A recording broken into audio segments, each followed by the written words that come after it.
it's a lot to us around this game, Alex. It's all about Steve, but you've hit a really good run, haven't you, of form at the moment. How do you have to just park that all to one side, all the emotions? Yeah, we haven't really mentioned Steve to the boys. It's there obviously, but I was thinking to myself last night, the best description of it is that me and him are NPCs.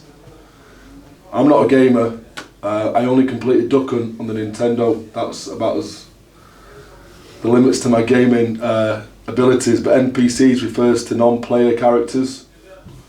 We are on the peripheries of this game, which involves 26 players, and that's how it should be really. Them's on the park. But we are finding a bit of form, and the moment you find form and think it's just about maintaining it is the moment you start to slide. So we've talked about improving constantly, continuously improving, and that's a focus for us this week. You must have been delighted with the short contributions, but significant contributions of both Faf and Manu in their own special little ways. Well, immediate, weren't they, off the bench? Immediate impact that they had, those two. And you can just, it's like I've said it many times before, it isn't just what they do on the park, it's the influence they have off it.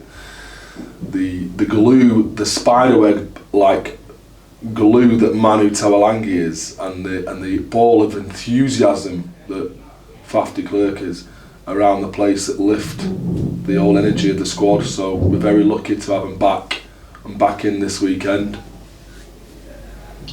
Steve was talking about the squad is sort of built to make the most of this period of a campaign, which is when, you know, other teams have got quite a few players away on Six Nations duty, and you've got obviously key South African guys. To get those two back at this point, and okay, we're accepting that Manu might disappear at any moment, that must fill you with a lot of confidence in terms of the threats you're carrying at this key time of the year.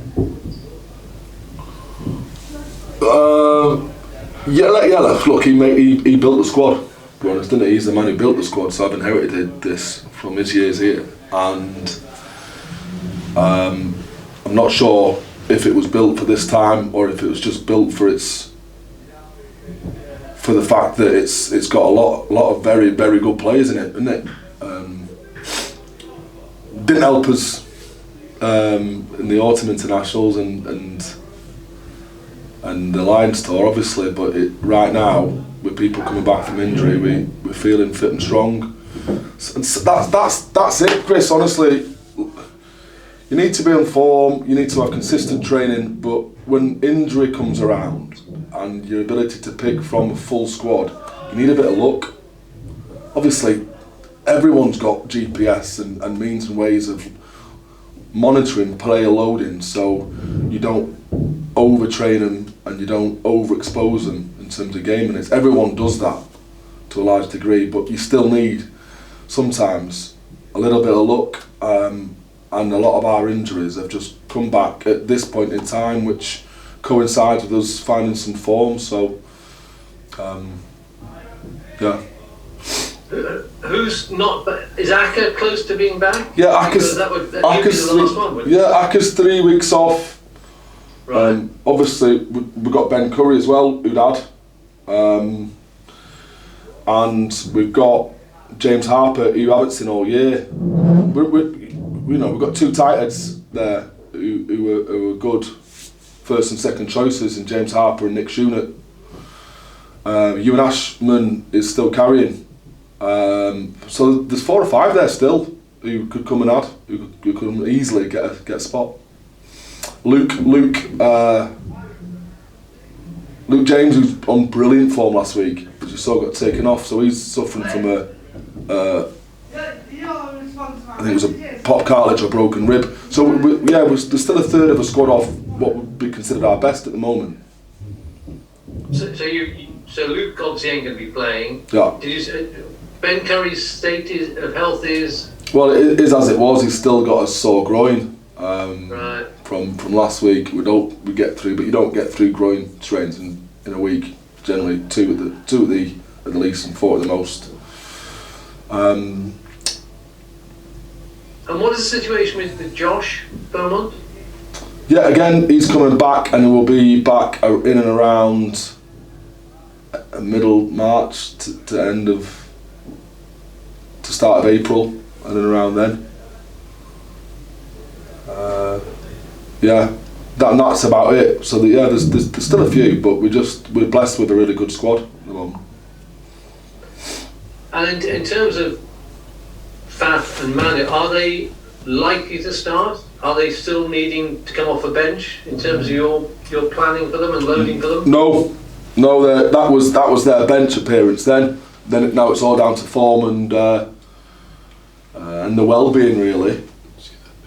They had, so we got a good 30 minutes out of them both. They came through with no issues and looked really strong on the field. So it's just a question of if we start them or not, which I think is pretty much a foregone conclusion, isn't it? Yeah. But the combinations, Has Eddie actually come and asked you about Manu? He hasn't asked me. The conversations between him and Manu, we do speak. We have spoken about him in the past, but we both agreed that this is on Manu and a medical issue. Is he physiologically right in terms of his loading, and is he mentally in the right place to take the international stage? And they've been brilliant. England have been brilliant regards to the flow of communication there. So I'm very happy with that he'll get looked after. Excellent. Cheers. Thanks, Chris. Cheers, mate. See you down there. Oh, well, coming up here, aren't you? Yeah. Sorry, yeah. We good? Hello, Kate. Hi, Alex. Kate here. Just going back to Manu and Faf, and you mentioned about the kind of spider web of influence. Does them coming back, don't mean to disregard any of your other players, but does it lift everyone? Yeah. Yeah, yes, generally it does. Look, there's always going to be the odd one who will miss out on playing, in which case they've got their own issues there, haven't they, to get over. But let's just take a Rowan, and not to say Rowan isn't playing, because we could go with them both, Rowan and Manu, but the best mates. They call them the Bruise Brothers. They knock around together, so much together. So Rowan would be supportive of Manu and vice versa, and that's what the kind of relationship we're trying to build. And Faf brought Rafi on. You know, Rafi is a scrum half in Faf's making.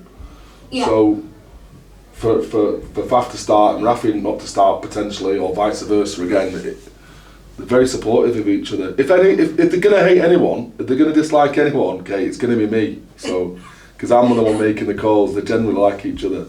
Yeah. I don't want to be bringing back England stuff all the time, but obviously you had your England captain, might have been the right result for England. What kind of vibe did that give the team on Monday, say? How did everyone feel having seen Tom captain England?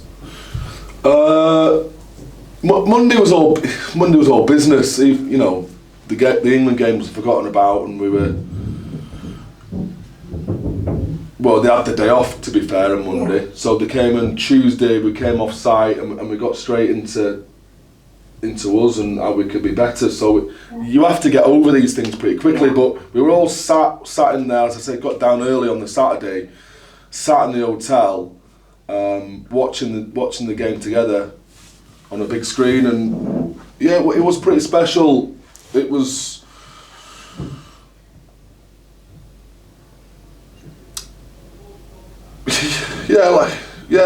There's a few lads there who wanted to be playing for England. There was a few boys from other nations who probably wanted England to lose. So there was a bit of that, but the overwhelming feeling was one of wanting Tom to do well and England do well for Tom. Yeah. They were a bit gutted post the game. Yeah. And I thought we all thought he might have just won in the game with that turnover that he got for the net roll. Sadly, it wasn't to be. Yeah. And last thing for me, how do you, as a director of rugby, manage all these different emotions, whether it be people coming back in or people, you know, wishing they were playing for England? How, like what's your style in terms of, I'm sure some of the other guys in this call know this better than me, but just for me, what's your style of like managing these different kind of stages of development with people at Sale? On an individual basis? Yeah, whatever you feel best. Yeah, so I'll ring them first. I'll see where their head's at. I'll get information from the people who have good relationships with them within the club. So it might be the mates or the physios, whoever they talk to most, to get, because they're likely to say something to me, maybe because I want to hear it sometimes. I'll understand the loading that they've done. So they might tell me they haven't done much because they want to get back in and train, and that's the nature of these kind of players who want to get to the top, to work harder, to do more, and that's not the best thing for them. And then there's a period of, I call it teething, but it's like a bit of a mini grief cycle, really. Do you know what I mean? It's they don't believe it, it's not right, then they're pissed off, then they accept it, and then get back on with it. So, and however long that cycle takes for them is different from person to person again. So conversations and information gathering, understanding the loading, where they are mentally is the biggest thing with the time that we've got with them, and then try and redirect all of that energy, whether it be negative or positive, into the performance of the weekend, because that is the only thing they can control. Selection they can't control. Try and make them realise that it doesn't make them less of a player, because one person's opinion in this case isn't the same as their own or mine. I'm biased. I think they all should be playing for England. And once you can get over that, then you can start to rationalise and crack on. Yeah. Oh, cool. Okay, thanks, Alan. Cheers, Kate. Thank you. Hi, Liam. You alright, mate? You're on mute there. Can you hear me there now? Sorry. I can, pal, yeah. Yeah, sorry, the computer's playing up there. Look, I'm just curious, I might have missed the start, you might have answered this already, but just what did Manu say to you after he got his 30 minutes done on Sunday? What was his immediate reaction, having got back out there? It's been close to 3 months, basically, you know? Yeah, he loved it. He really did. He had a massive smile on his face, and we just talked about how explosive he looked. Like, that's the first thing I said, because he didn't have much time ball in hand, did he? And when he did, he could have tucked it and run over Danny Kerr, and I think everyone on the sideline was wishing he did. But he didn't. He gave the pass because it was the right thing to do. That's, by the by, that's his performance. But immediately after the game, it was from almost like a metre. I'm like, geez, you look sharp, even on your weak shoulder. He looked explosive. And he's lost weight again, as you can see. He's trimmer again, which means he'll be able to handle an increased amount of loading if he is played in wing, for instance. The high-speed running's more in England. But with all of that, you know, this is the short and the long of it. I said, look, you've lost weight, but you look more powerful. You look lighter on his feet almost. So we just remarked on that a little bit, and he just said he loved it, felt good, and that was it. We cracked on, had a cuddle, cracked on. Right, I know you say, like, obviously in England, that you mentioned you're in contact with them. Just with regard to him not going to England, he must be happy to just be able to go ahead now in the next couple of weeks and get a couple more games under his belt before maybe going on to that sort of level, yeah? It's all about his happiness, really, yeah. Yeah, he is happy. He's happy. When I spoke to him, because it was his conversation with Eddie that occurred first and foremost, and I rang him about 10:30, 11 o'clock Monday. And he was happy with how that conversation went, because it's the right thing for him, it's the best thing for him. Takes a big, probably a well-experienced and confident coach to leave someone of Manu's ability out your side, you know, especially under the pressure. He's always under pressure, isn't he? But under the pressure of losing the first match, you want to bring someone like Manu in, because what he has again around the training field, like, he can really bring that group together, I believe. But Eddie's done the right thing by Manu, which I think is fantastic, and Manu's very happy with that as well. Because if squeezed, he probably would have gone in, as players do. but he was given the option and he's staying with us. That's great. I'm sure the fans will be looking forward to seeing him on at the weekend. I mean, one thing that stood out from the TV coverage at the end was how he stayed out there at the perimeter fence and the pile of Harlequins fans lining up there, and he had time for everybody. You know, he's obviously a great ambassador there for you guys to say, yeah. Yeah. He's part of the fabric of this club, I would say. Even though he's been a Leicester Tiger for years, he epitomises this club moving forward. Okay, just switching to the game coming up. Steve is back in town. What's it going to be like having him back there at the Asia Bell? I haven't really thought about it. Good. This is still more Steve's club than mine, I'd say. It truly is. The place echoes of him still, and as it should, because he's been instrumental here for years. So. I obviously I've been back for 15 years to Sale from Saracens, and I every time I came back I was welcomed with open arms. My family got tickets, which I might add, which were easier to get at Sale than they were at Saracens at times for hospitality areas. That's the kind of club this place is.